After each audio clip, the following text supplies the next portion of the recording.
Hey there, welcome to the Testify Long Island Podcast, the faith-based podcast designed to inspire, encourage, and strengthen you in your faith journey.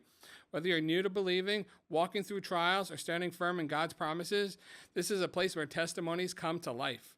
Here we share real stories of transformation, hope, and unwavering faith, because your testimony has power.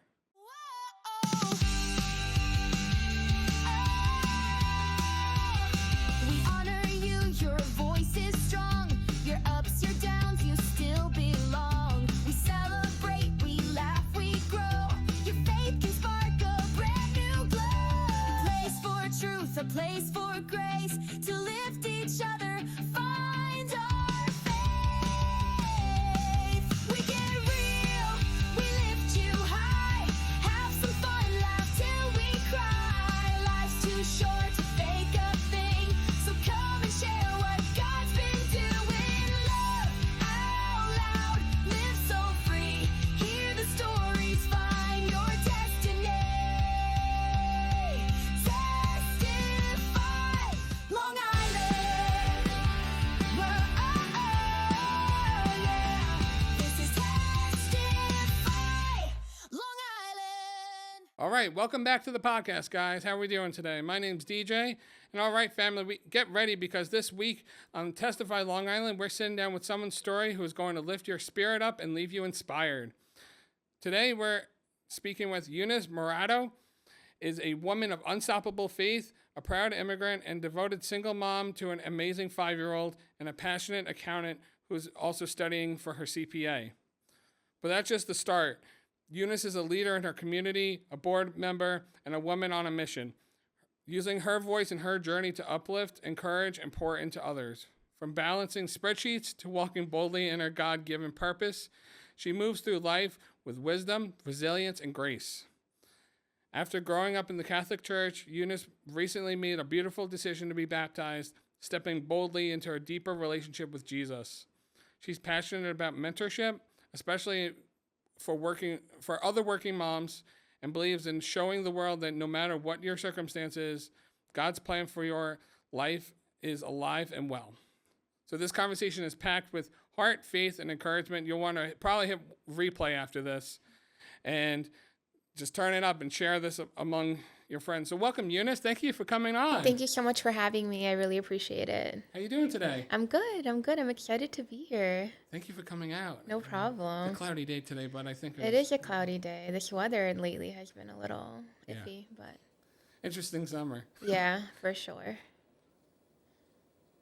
So you want to share a little bit about your faith journey? How did you come to know to Christ? Sure. So I was born in Portugal, and in Portugal, you could literally trip and fall onto a church. There's so many churches, like even in my hometown, there's like 4. And so when we immigrated to America, church was always something that was important to my family. Our weeks were surrounded by Sunday Mass. And eventually I went through all my sacraments. I taught religious education in the Roman Catholic Church, and it was a vital part of my life. But I think it was a part that felt like I was marking something off as done. I don't think I was really connecting. I don't think I really understood. And I think my parents, honestly, their perspective, I think, was also this is something we should be doing. I don't think they themselves have ever had like a very close connection to God. I know my mom prays every day, but again, I don't know if it's that same like conversation. And so I eventually got married in the church, and I remember going to meet with the priest, and my fiance at the time had only been baptized, and I was very taught that you had to do all your sacraments in order. So I kept saying to him, like, be prepared to come in, and he's going to tell you, like, you need to do your other sacraments before we get married.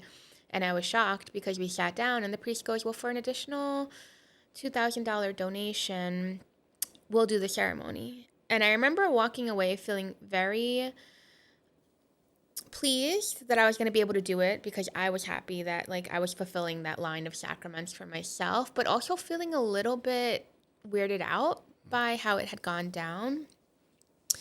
And so I got married. I had a huge, beautiful mass, and eventually there was a lot that happened, and we decided to get divorced. And the divorce for me was like a turning point in my relationship with God. I felt really shunned by the church. I felt like I had a scarlet letter on my chest, and I felt like God didn't want me anymore, truthfully. And so I kind of stepped back. I stopped going to church, and I would have a conversation with Jesus if I was desperate, if I needed something, but I didn't have a relationship really. And I really thought organized religion was a sham. And then eventually I got pregnant with my daughter, Elena, and having a child was a moment that I knew there had to be a God. Like, there was no doubt in my mind. Jesus exists. And again, I felt this pull, but I didn't know how to connect. So this kind of was in the back of my mind as I had my daughter for a long time. I chose not to baptize her. And we still didn't go to church, but I was feeling this kind of pull, but not knowing how to really go about it. And then at one point I had last year in January a cancer scare. And that for me was me again praying to God, please don't let this be cancer. Please, my daughter needs her mother. Please, I need to be around. And I remember praying in Portugal, there's this famous city called Fatima. And you kind of make offerings, right? You kind of negotiate a barter almost. And you're like, I'm going to make this prayer. And if you give me what I'm praying for, then I promise to do this. And so I had promised there's a path that you can go on your knees and go all the way down to kind of like the shrine. I had promised when I go to Portugal, I'll take the path. Please make this cancer not be real. And it wasn't. So when I went to Portugal, I remember taking that path and just praying the whole time, like, I'm so tired of only coming to you when I need you. Like, help me build a relationship. And I was going through it and kind of, I had done that sacrifice or whatever of the knee thing. And I came back, and I remember still feeling a little bit unsure. And I have close family friends who lost their younger cousin, very young, very tragic, very horrible. Mm-hmm. And I remember feeling, and they're a very religious family, very religious. They always encouraged me to go to church with them. I had gone a couple times.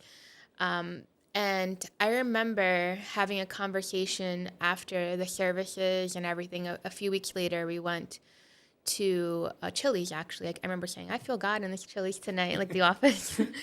And I remember asking them, as believers, how do you reconcile a loss like that with God? Like, how does God allow that to happen to you? And they said it was always in his plan. And like, they were of course devastated, but that peace they had, to me, I felt like unlocked something in my brain. Like, I want that peace for myself. And so I remember reaching out to one of the members of that family, Kevin. He's always been super spiritual, very involved in the religious community, and asking him, where do I start? How do I start? I don't know where to start. And he had said, just start talking to God like you would a friend. Just have a conversation. He goes, download the YouVersion app, the Bible, and do like their daily little routine they have. Start there and see how you feel, and God will work through you. And eventually, he did. And in August of last year, I remember I had already been starting the app and reading the Bible shortly, the small scriptures, nothing major. But I remember I had had kind of an argument with a really close friend, and driving home and being so distraught and crying out loud, like, God, I'm trying my best, but I feel like you don't want me. I feel like I can't even come to you. Like, I'm too far gone, and all these different things. And I had gotten home, and I had heard of the church, local church at the time. And I remember opening their website and seeing a video that was like how to read a Bible. And I'm like, okay, let me just start there. And so I watched it. It was 45 minutes. It was 11 p.m. on a Saturday night. I was like, wow, really crazy plans. But I read it. I listened to it. And at the end, the pastor, Michael, started saying a comment like, you may believe that, you're not good enough. And I remember it was like word for word, the things I had prayed in the car out loud. And I was like, all right, I hear you, like I'll be there tomorrow. And so the next day I went to local, and it's really helped develop my relationship with Jesus. And I've just been here ever since. So That's amazing. yeah. Thank you for sharing that story. No That's very problem. beautiful. And I'm sorry for the things you went through. And, Thank you. during that time, like something that comes to mind is like, what was your transition? Like, how long were you in Portugal before you also came? I was the United very States? young. Okay. I was under 3 years old when my family came, but Okay. it was a struggle for quite a bit. We lived in like a 1-bedroom basement apartment for a long time. And then eventually my parents saved money and bought a house. But, it was definitely an upbringing that wasn't the easiest. I had everything that I thought I needed as a child. I never wanted for anything. But, my parents, they worked a lot and it was hard. So, yeah. But we go to Portugal every single summer for like a month at a time and visit our that's nice. family. Yeah, it was nice. That's awesome. I've never been to Portugal, so You should definitely go. It's very trendy now. Everyone's going. it? I'm like, yeah. It's funny. One of my best friends, he travels everywhere, but he went, a few years ago for the first time. He was like, "This is where you were going the whole time when we were in like middle school. Like you were going there." I'm like, "Yeah," but they just knew like I would go away for the summer, and it's like Oh. incredible. I was going to like this beautiful European country, but that's amazing. yeah. So what was like that specific moment? Do you remember, like, was it when you were watching that video, like how to read the Bible, or like maybe a little prior to that, like when God was stirring? What was like, do you have like a light switch moment? Like, God, you're there. Like, do you remember that moment at all? Like, or was it a little think- progressive after? Yeah, I think it was kind of a slow brew for me. I think that I felt moments, and now looking back, there were so many times. Like, I remember just looking back at my life and knowing God never left me, but in the moment I felt so alone. But now I can kind of pinpoint, it's easier to see it, right, looking back. But I think in general, there was a specific moment I had joined a starting point group. Okay. That was my initial thing, I think, that night. I joined a starting point group and I thought, might as well go to service tomorrow. It kind of seemed perfect for what I was kind of coming back to religion, didn't know, this, that, or the other. And I said, this sounds really good. And I remember halfway through the program thinking a certain piece about afterlife, like knowing that I would see my grandfather, just feeling very secure that there's heaven and that I don't have to worry about death. And that piece was something I never had. And I feel like that moment I was like, oh yeah, like I need to get baptized. Like I'm there, Yeah. So, but it still took a little bit. I felt like with baptism and everything, I felt the need to really talk my parents through it. I didn't want to kind of cause them to have any concerns. And I felt for a while, even going to church, I was kind of sheltering them from me even going. It sounds dumb now, but I didn't want to feel judged, or I guess it was like a really special positive thing to me, and I didn't want to somehow cause any input to mess that up. Okay. But it was a positive experience when I talked to them about it, and yeah. That's amazing. Yeah. Now, how has your relationship now with God, since you've been baptized, has it shaped the way you see your view and your purpose in life? Like what you do, whether it's work, whether it's being a mother, different things you do.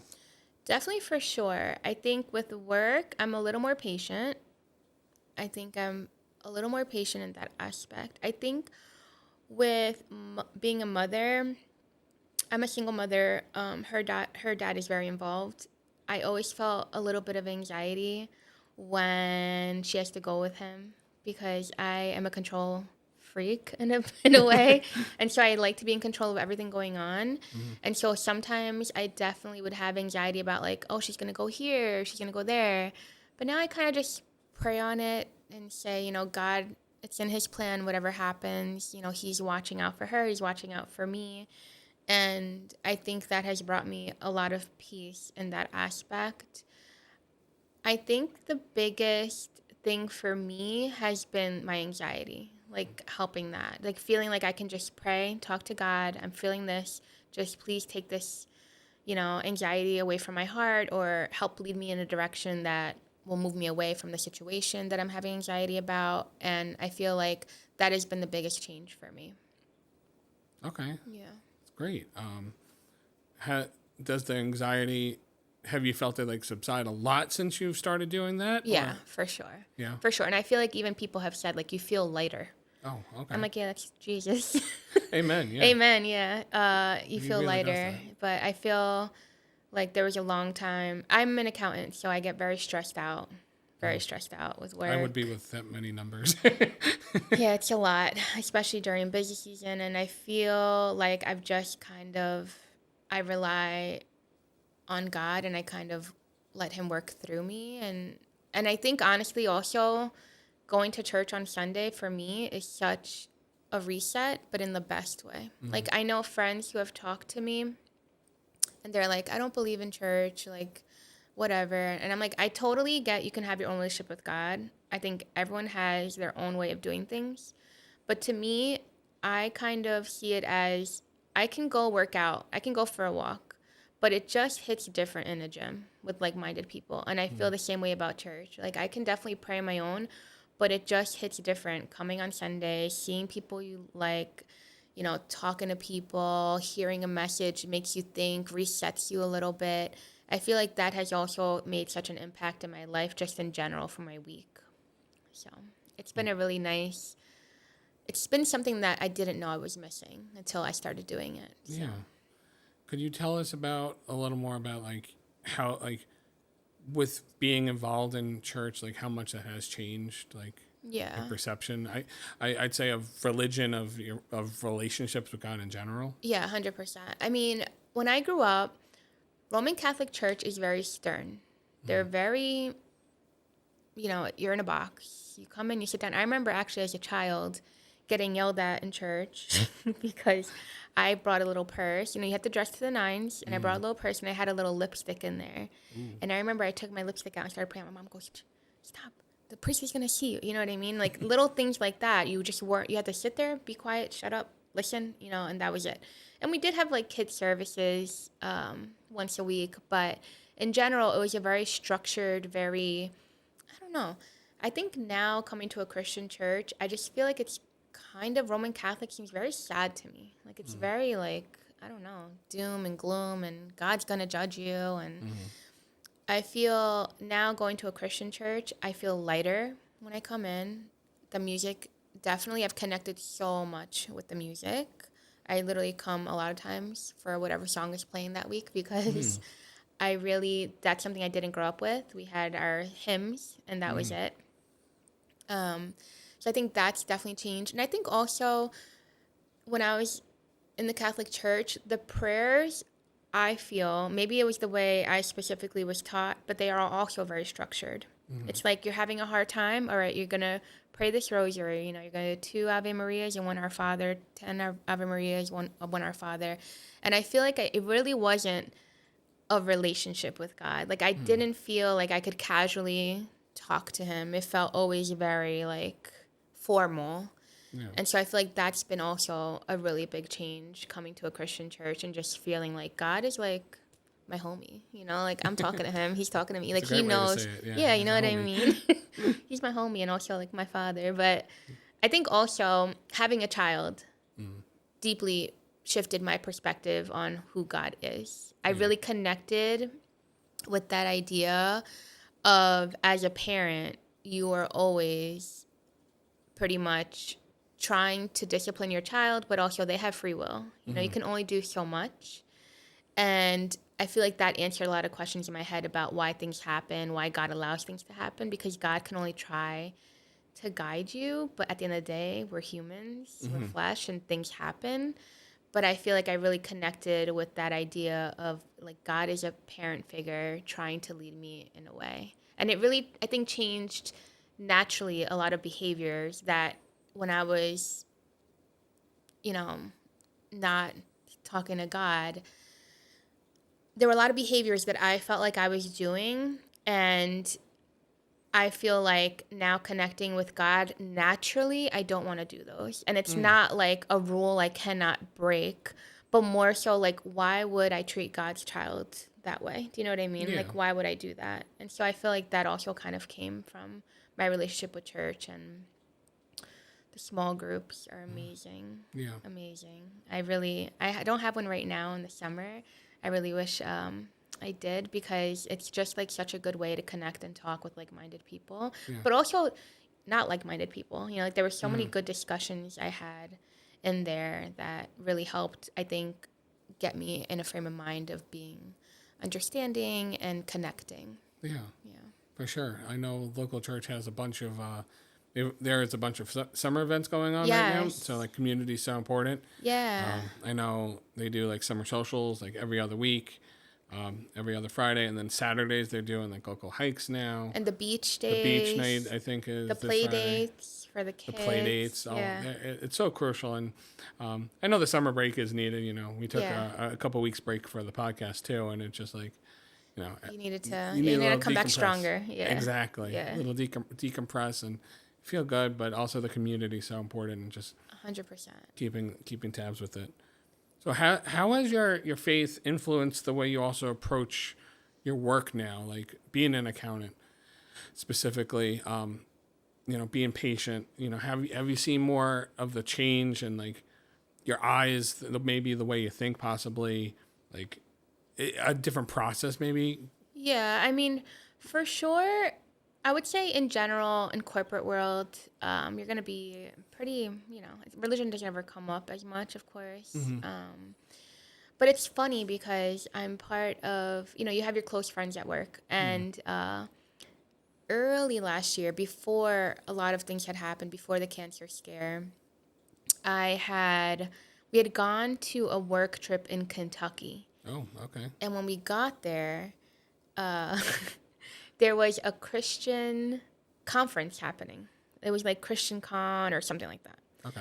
And I remember me and my coworkers were like, oh God, like literally, oh God. You know, we were just like, ugh. It was like the hotel was like full of people with their Bibles studying in the lobby. Like we tried to go to brunch in the morning and everyone was trying to get in before the conference would start. I'm like, this is miserable. Like get these people out of my face. Like it's crazy, you know? And I remember hopping on an elevator and there was a young kid and he was like, oh, do you go to church? And I was like, no. He's like, well, maybe you should try. I'm like, no, you know?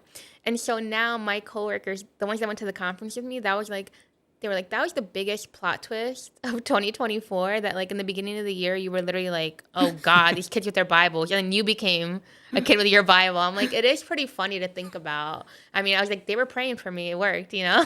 It was not on your bingo card that year. No, it was at all. not. It was not. It wasn't on theirs either. They were like shook. But it was, I mean, in work in general, I think, again, it's maybe more patient for sure. And I think just work is so stressful sometimes. I think it's kind of given me that, like, all right, I can only do so much, you know? Like, I can only do so much.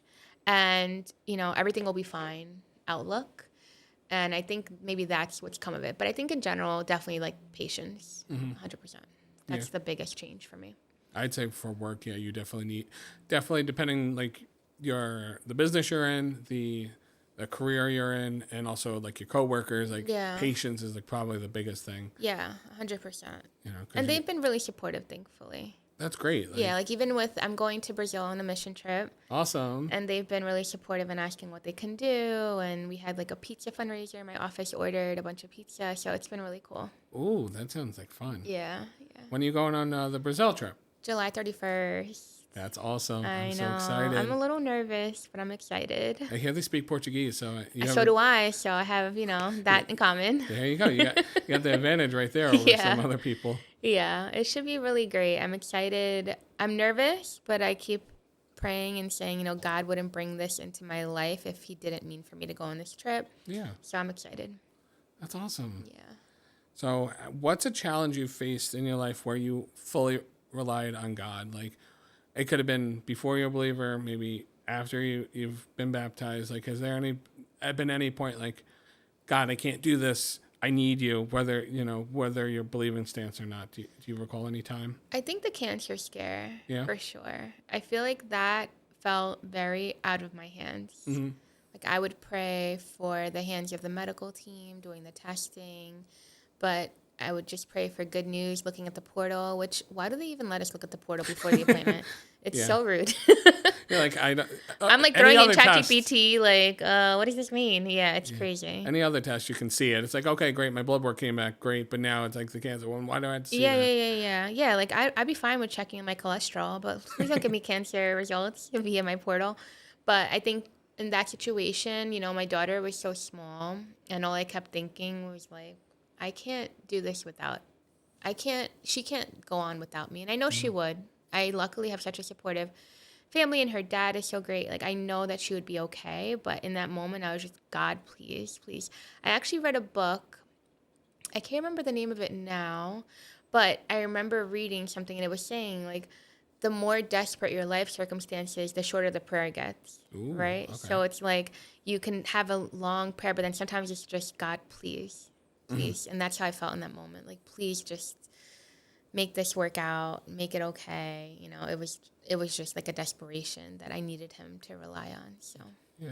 I forget who it was. If it was like a youth pastor or a pastor back when I was younger in my faith journey, that they said, like, God knows the murmurs of your heart. That the words that you can't speak, that's beautiful. that God hears that, and He's translating what that is, whether you know how it can come out of your heart or not. Like when you're saying, like, God, please, whatever that translates to. Yeah, He can hear it. God hears the weight of our words and the weight of it, and what it means to be in those situations. Yeah, no, for sure. So how do you balance also now trusting God with taking action, whether it's a personal or a business decision? I pray about it first and foremost. I pray that God puts, number one, the right people in my life surrounding those decisions, but also gives me clarity. I've prayed for that, I think, a lot over the past year. Just clarity, just knowledge.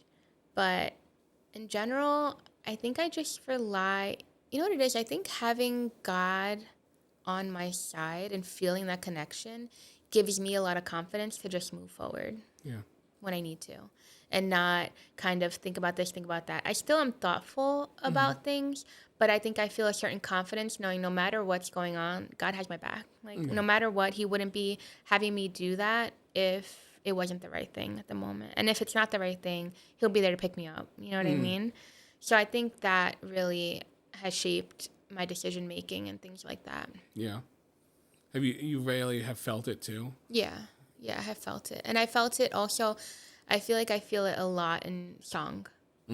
Like I will drive sometimes to a work thing, and I will have to like clean myself up when I get there, because hearing music to me now is so spiritual. Like I just feel it in me. Like I feel like God is sitting right next to me when I'm listening to a certain song. It's like really crazy to feel that. But yeah, like the connection, I think, just helps support me and lift me through so much now. Yeah.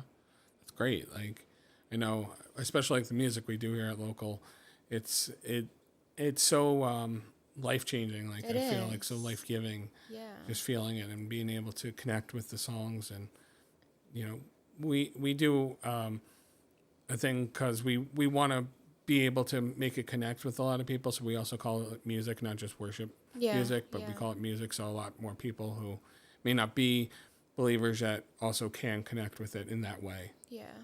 Yeah, and even initially there was a song I first heard.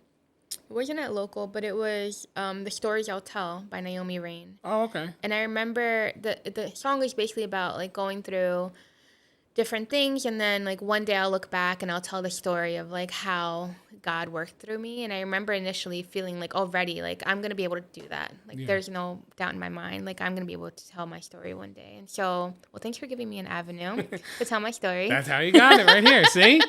There you go. Answered prayers. But yeah. But I love music has definitely shifted everything for me as far as my spirituality now. Yeah. That's great. Do you have a favorite song, by the way, like other than Naomi Rain one? Probably that one, The Stories I'll Tell. That one? But also there's a local cafe shop that does like open mic nights. Ooh. They're Christian based. Like the Okay. owner goes to a church, a local church. And then they have they have Bible studies there and everything. But those open mic nights have exposed me to so many more songs too, because then I connect. You know what I mean? Like hearing it live is just it hits different, you know? And so I've found a lot of songs that way as well. That's awesome. I don't know if you have any interest. Have you heard of Brandon Lake at all? Yeah. The singer? Yeah. He's actually coming to UBS Arena in February and March next year. I've been wanting so badly to go to like a live concert. It is life changing. I'll say it on here, and that it's totally okay.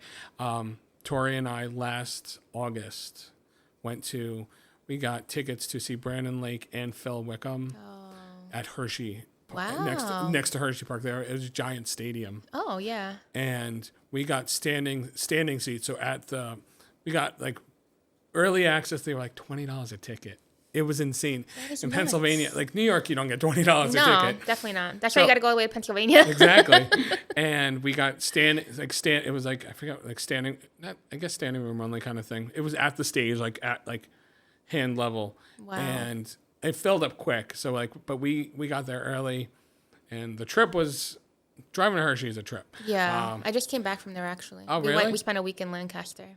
That's awesome. It was definitely a trip. Yeah. For sure. Yeah, I forget where. I think we stayed in like Harrisburg or something. It was out there, yeah. and they.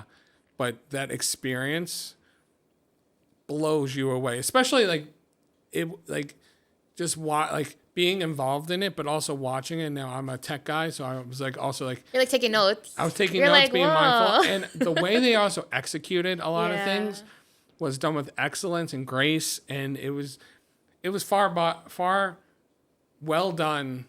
So if they ever watch this podcast, congrats, guys, great job. There you go. We're fans, big fans. To hear everybody sing and be able to like, you felt it in the room. I think they reported after it in the arena, there was over, I think, 11,000 people in this arena, which was insane. So like, but everybody that went on that tour, like both the band and the people who attended, I saw nothing but positive comments. Right. It was just incredible experience. I actually got to like put my hand up and like kind of like wave at them like You guys connected. It was awesome. So I'm hoping that we can go see Brandon Lake again. Definitely let me know because I'm down. I loved recently. I think you went to that one. Local church had like a worship night in their church a few months ago. Okay. And I went with a bunch of people. Oh, yes, we had a prayer night, yes. Yes, and it's just it hits different. It really does. Like, I remember there was one point where they turned off the lights and they were just playing without any of, like, the music. And I look over and there was, like, someone praying over their son or something. And it just brought me to tears, you know? Like, even now thinking about it, it'll bring me to tears because it's just, like, so incredible to feel the Holy Spirit in the room in that moment. And you just feel surrounded, you know? It's amazing. That's amazing. It really is. And, the live music aspect of it is just live and just knowing our impacts of, what, again, being on the flip side of the production side like of it. Knowing what that'll seeing do. the impact and not, not knowing, but knowing, but not knowing, knowing, we're going to have an impact, but also not knowing, what, what God's going to bring of it. You'd be surprised what life change can happen. I literally I come for the message, but the songs to me, I could watch the message online. I could catch up, But the reason I'm in the building is for the music, for sure. Exactly. Now that we took our random spin off here, so where was I? We're all about having fun here, by the way. Yeah, a little detour. We're good. Have you ever had to make a tough decision based on your faith, even if it wasn't the easiest choice? Like, I know I have came across it because of my beliefs. I can't do that. Or has it been I've also had the kind of the opposite where it's this is going on. I have to do this. God, please back me up here. I don't know what's going to come of it. Right, support me in my decision to do this.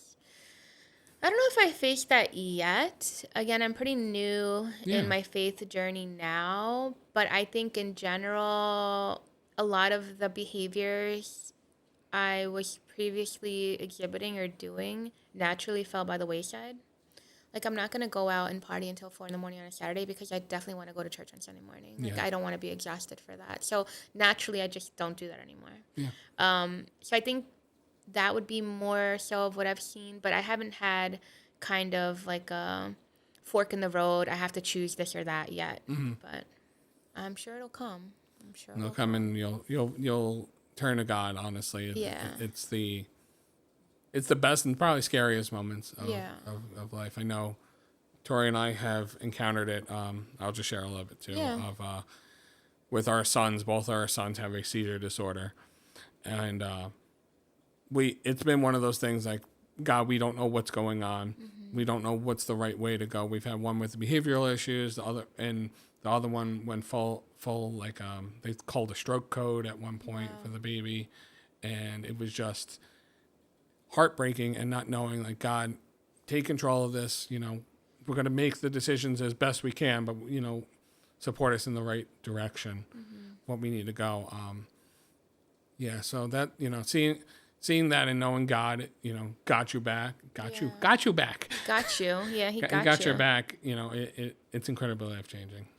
It's funny because when I was in my starting point group, there's Nicole, who was in my group, and I remember her talking a little bit about her struggles and, like, she has a special needs child, and me kind of just being like, well, I don't understand, like, how, if you're spiritual, how do you, again, reconcile that? Like, how do you find, like, okay, well, God would allow this? And she was like, well, I really feel like God brought me him because he knew that he needed me. Like, I have the tools and the knowledge and the patience and everything I need to be able to take care of him. And, like, that also, like, unclicked something in my mind, like, it's not really about the child, more so about the relationship and more so about God bringing him into, like, an environment that he would thrive in rather than not, so. Exactly. I think she had a similar conversation with Tori as well. Yeah, it was really beautiful. It very well is. Have you, in your Christian walk, I know it's been shorter so far, and that's okay. Has there been, like, a Bible verse or any, like, principle that, like, you found that's guided you during sometimes? I don't remember the exact, Scripture? I know it's like, I can do all things through God who strengthens me. Oh, John 3:16. Yes. Yeah, that I say to myself probably once a day. Like, if there's something going on, I'm like, it's all right. I can do all things through God who strengthens me. So that's definitely been my what I say the most often. But honestly, believe it or not, ChatGPT. Okay, I'm a big proponent of ChatGPT. I will sometimes ask ChatGPT for specific scriptures dealing with something, and it's brought me so many different parts of the Bible that I haven't explored yet. Yeah.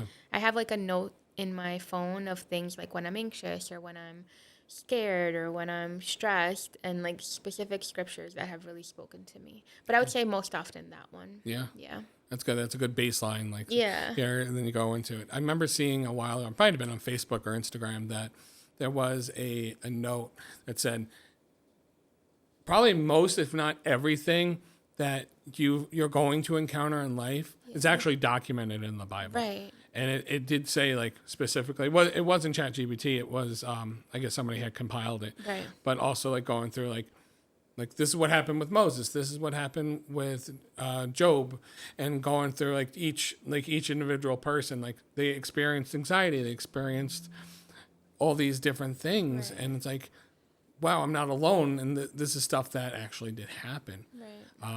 Like an example. This is how, you'll come out on top. There was, I forget exactly which one specifically, but maybe it was Matthew. I'm not 100% sure, or I could be mistaking it. They actually believe, like, one of them actually had autism. Oh, wow. Based on, like, the way he, like, the way he's they presented in spoke the and Bible. wrote. Wow. Like, they're actually like, no, he could actually have autism, like, the way this is written. Yeah. So, but also translating, from 3 different languages to English now, and, from Portuguese, some things are harder to say in a different language. Yeah. So, but I know that was still being investigated and things like that. But it's cool to know, like, wow, like, things like this over decades, centuries, like, it's so relatable and able to just, keep up, and, there's stuff too where I'm not alone. And I think also you mentioned the translation. That to me was mind blowing. Yeah. The different translations of the Bible. Like once I found one that I could understand and read, I was like, oh, this is real English. Like I was so used to like, thou art, you know, like, you know what I mean? Yeah. Yeah. It was like when I read it and it was like something I could actually read and try to comprehend. Yeah. I was like, where has this been my whole life? Truly. It's so weird. Do you have a translation you prefer right now? New Living Translation. NLT. Yeah. Yeah, we read that here mainly at Yeah, local that's kind of church. how I got. I did try a couple others, but some of them were, that's the one I've been reading the most often. There's the Message, which gives you like a more like direct interpretation. We'll bounce between that and NLT a lot. In small groups, we've done that. But there is a cool one. I have to find it. I'll find it after. That it actually like talks like almost Gen Z language. Oh, It's wait. So I actually have done that on ChatGPT. Yeah? Like translate this for me in like Gen Z, and it'll be like, "Yo, bro." Like it's really funny. I've sent it to Emily. I've been like, "Look, we got to do some of this." She's like, "All right, Eunice, relax your ChatGPT." But it like, it reframes it. You know what I mean? Sometimes I read something and I have to read it 3 times. I'm like, "What is going on here?" And I'm Yeah. like, "Can you just like dumb this down for me?" And then I read it again in a different frame of mind. Yeah. Yeah, it's so funny. It's great. And being a person of language, I'm going to say, of different background, you know, translating it over your brain's naturally like doing that. So, you know, I guess also a frame of mind. So to give you some background of me a little bit. Yeah.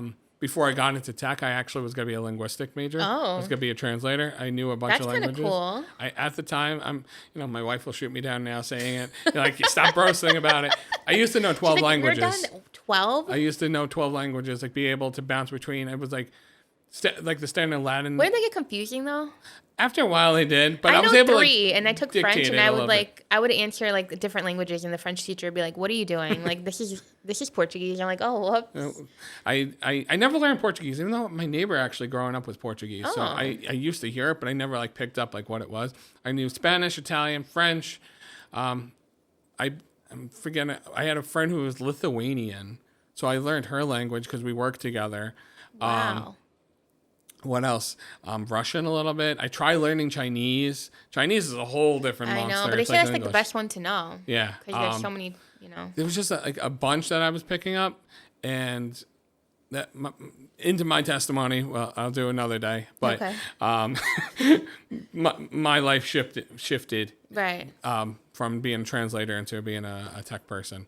That's still a cool skill to have. Like yeah. it's very hard to just like pick up languages. So Yeah. I feel like because you have the basis of it, Yeah.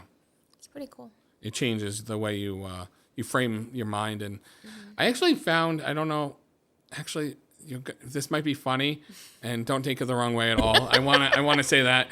So I was an Italian major from like 7th grade to like 12th grade. Like I studied, that was like my language in school that I learned. And I picked up Spanish, I think like 10th or 11th grade. Like I started taking Spanish as like my secondary. And I found myself better doing math. I'm not even kidding. Like What? I They're researched. like uno más uno es dos. They said like there's a correlation between like knowing Spanish and your brain does better with numbers. Interesting. I don't know, like it does something in your I brain. wonder if that's why, because some of the school districts with like more diverse populations will offer like bilingual, like not even like they're English, like they were born here, but then they take Spanish for several years, and then they start doing different like English, or not English obviously, but like math or science in the different language to even become like better at it. I wonder if that's part of why they do that. Maybe. It's pretty interesting. I gotta double check on the study of it, but it Yeah. is interesting. Yeah, That is fascinating. I know I was struggling in math, and as soon as I like started taking Spanish, like some clicked, and I was like, man, unless it was just timing, but I had a feeling it was the language. I think I'd be bad in math, whether it's in English or Spanish or Portuguese. I'm so bad. It's like the biggest misconception about accountants. Like, Yeah. they always give us the bill, and I'm like, no, you don't. I use a computer for everything. Excel is my best friend. You know, Yeah. we're not doing that. It's great. So as we wrap up here, do you have any advice you'd like to give someone who might be struggling with trusting God right now? Now, taking a little serious note now, but if somebody walked in the door right now and said, what could you, without hearing their story possibly, what could you give them advice on? I think definitely be like I would say the advice given to me, talk to him like you would a friend, like he is your friend. I think also find a community that you can rely on. I think going to church has brought me a lot, but most of all, a community of people that I could text or call. I just know at the end of the day, I don't need anything, but if I did, I could call any of them and they would pick up right away. So I feel, even if it was like I'm just confused about something or I need to talk something out, I think developing that relationship is ideal with God, but then doing so in a community just strengthens your confidence, your life, and in general, that's what I would suggest. So awesome. Thank you for sharing that. No problem. Is there anything else you'd like to share here on the podcast before we wrap up our time? I would say definitely find a translation of the Bible that you can rely on, that you can enjoy. Use ChatGPT if you need it. There's no shame.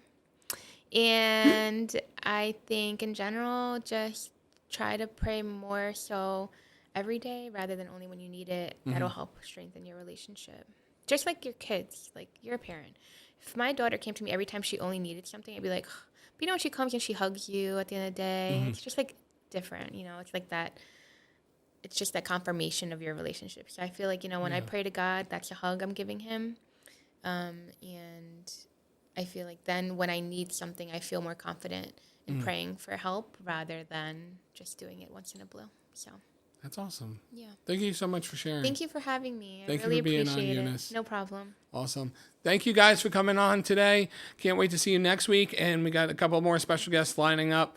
Thank you, Eunice, for being here today.